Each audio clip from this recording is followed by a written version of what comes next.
Bismillahirrahmanirrahim.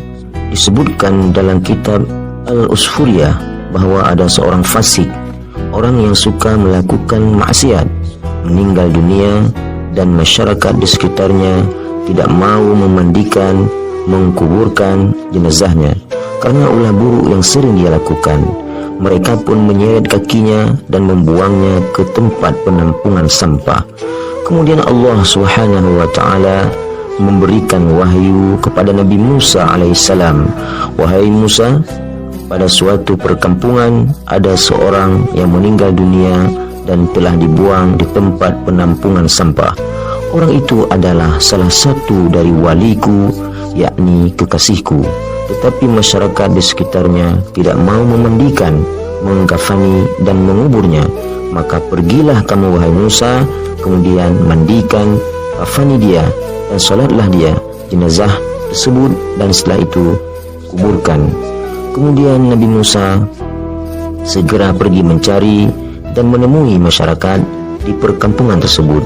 Beliau bertanya kepada masyarakat kampung tersebut tentang mayat laki-laki yang telah dibuang ke tempat penampungan sampah. Mereka semua berkata kepada Musa, wahai Nabi Musa, telah meninggal dunia seorang dengan sifat yang buruk. Dia adalah orang yang terang-terangan dalam melakukan kemaksiatan. Nabi Musa bertanya, di manakah tempatnya? Karena sesungguhnya Allah telah memberikan wahyu kepadaku tentang orang tersebut.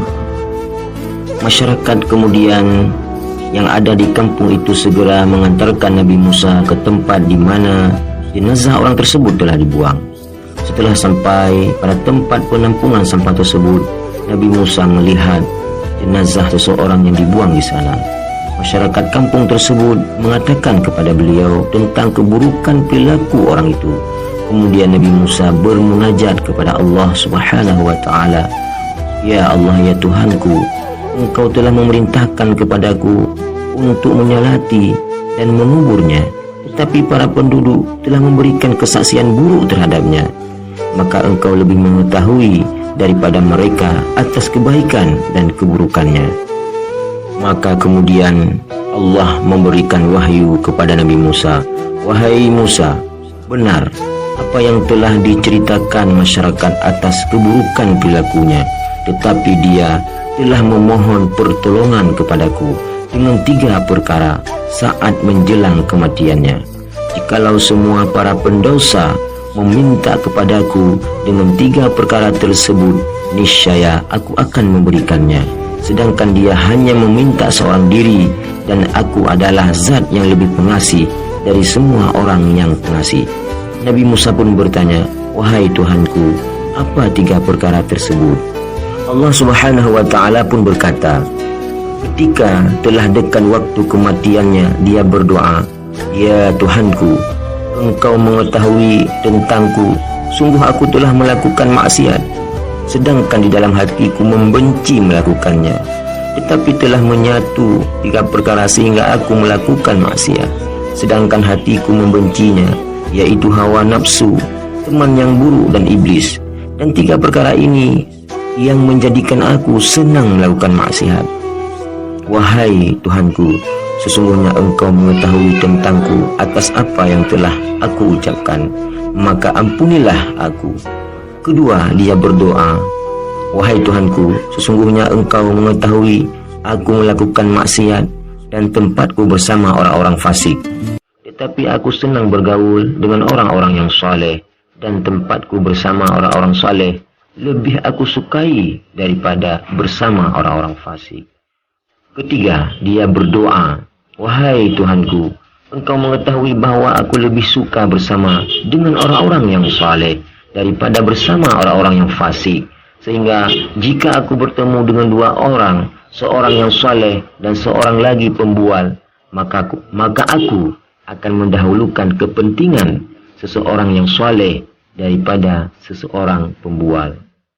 Wahai Tuhanku, jika Engkau memaafkan dan mengampuni dosa-dosaku, maka para kekasih dan para nabimu akan turut senang, sedangkan syaitan musuhku dan musuhmu akan bersedih karenanya. Tetapi jika Engkau menyiksaku, maka syaitan beserta kawan-kawannya akan turut senang, sedangkan para nabi dan kekasihmu akan bersedih. Sesungguhnya aku mengetahui bahwa kegembiraan para kekasihmu lebih engkau cintai daripada kegembiraan syaitan dan kawan-kawannya. Maka ampunilah aku, ya Allah. Sesungguhnya engkau mengetahui atas apa yang telah aku ucapkan. Maka ampunilah aku dan kasihanilah diriku ini. Allah kemudian berkata kepada Nabi Musa, kemudian aku mengasihaninya dan mengampuninya, karena sesungguhnya aku adalah zat yang penyayang dan pengasih bagi orang yang mengakui dosa-dosanya di hadapanku. Dan orang ini telah mengakui dosanya, maka aku mengampuni dan mengasihaninya.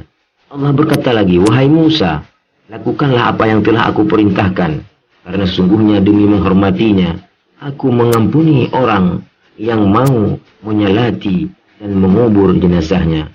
Kemudian Nabi Musa bersama masyarakat pun memandikan, menggafani dan menyalati serta mengubur jenazah orang tersebut dengan harapan mereka semua akan mendapat ampunan dari Allah Subhanahu wa ta'ala.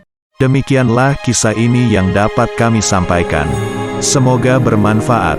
Mohon dukungan dari saudara kami agar channel dakwah Islam ini semakin berkembang. Jangan lupa tekan tombol subscribe dan notifikasi agar tidak ketinggalan video terbaru dari kami.